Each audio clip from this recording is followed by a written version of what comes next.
మంచి కథ రాస్తే అది ఏతో రాశాడేమో అనిపించేంతగా ఒక ప్రమాదం రాబోతుంది మనకి.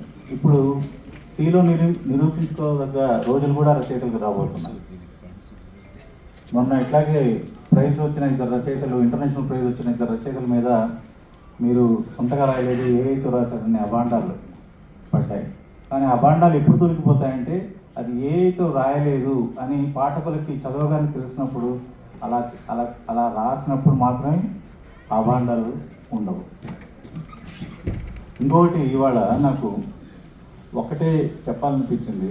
రచయితలుగా మాకు అన్నీ తెలిసిపోయాయి అనుకునే మనమందరం ఎప్పటికప్పుడు ఆ టోపీని కింద పడేసి తలని బరువు దించుకొని వినమ్రత పాటించాలంటే, ఒక కథలో ఒక కథ ఉంది, చిన్న కథ, ఒక నిమిషమే చెప్తాను. ఒక పెద్ద చైర్మన్ గారు, ఒక సంస్థకి కోట్లు గడించిన చైర్మన్ గారు, ఆయన ఆఫీసు 5వ అంతస్తులో. ఆ 5వ అంతస్తులో అడ్మినిస్ట్రేషన్ ఏమి ఉండదు, ఆయన ఆఫీస్ మాత్రమే, ఆయన ఛాంబర్ మాత్రమే ఉంటుంది. ఆ ఛాంబర్లో ఆయనకు ఒక ప్రత్యేకమైన బాత్రూమ్. ఆయన అనుమతి బయట బల్బు వెలుగుతుంటే ఎవరు లోపల అడుగుపెట్టే ధైర్యం చేయకూడదు. అలాంటి చైర్మన్ గారు, 60 ఏళ్ల చైర్మన్ గారు తన పర్సనల్ బాత్రూంలోకి వెళ్ళి డోర్ లాక్ అయిపోయి ఒళ్ళంతా చెమటలు పట్టి చచ్చిపోతాననే భయంతో వణుకుతూ, రెస్ట్ ఒంటి మీద టవల్ మాత్రమే ఉంటుంది, ఏం చేయాలో తెలియక రెస్ట్ తీసుకోవడానికి కమోడ్ మీద పడి కూర్చొని జారి ఆ కమోడ్కి గోడకి మధ్య పడి ఇరుక్కుపోతాడు నగ్నంగా. ఆ చైర్మన్ గారికి ముందు దేవుడు గుర్తొస్తాడు, మెల్లగా మనుషులు కూడా గుర్తొస్తారు.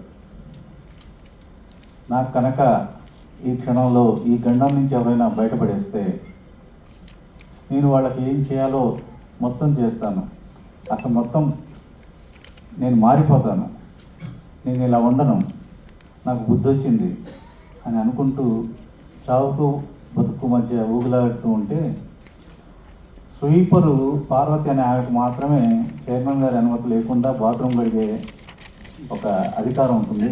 ఆమె వస్తుంది.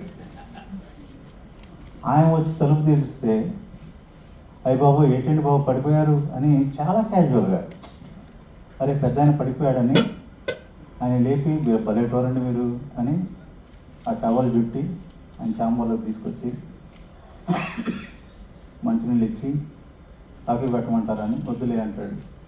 సరే అండి బాబు జాగ్రత్త అనేసి ఆవిడ ఆ బాత్రూమ్ అడిగి వెళ్ళిపోతుంది. అది అసలు జరిగినట్టే గుర్తించదా. అప్పటి వరకు తనని కాపాడితే ఏదేదో చేద్దాం అనుకున్న వాడు ఆ మరుసటి రోజు పార్వతను పిలిచి, పార్వతమ్మ ఇక నీ పని ఇక్కడ వద్దు, నేను ఉద్యోగం తీసేస్తున్నాను తీసేస్తాను. ఈ కథ రాసింది పురాణం సుబ్రహ్మణ్య శర్మ గారు. దీని పేరు రాజనీతి.